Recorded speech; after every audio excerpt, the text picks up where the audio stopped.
Денес остварив средби со Сдруженијето на глуви лица од Тетово, Сдруженијето на слепи лица од Тетово и Сдруженијето на лица со телесен инвалидитет мобилност за Тетово и Гостивар.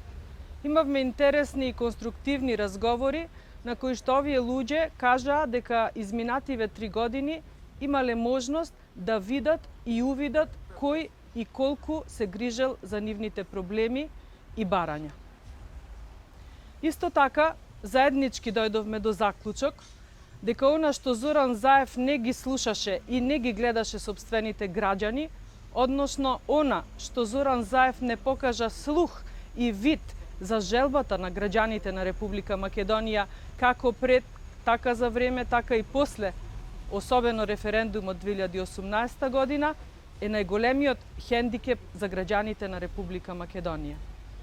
И токму затоа, ние, дел од кандидатите на пратеничката листа на ВМРО-ДПМН и Коалицијата Обнова на Македонија, се обврзуваме дека од 15 јули ќе направиме повеќе за сите и секако повеќе за овие наши сограѓани. Ви благодарам.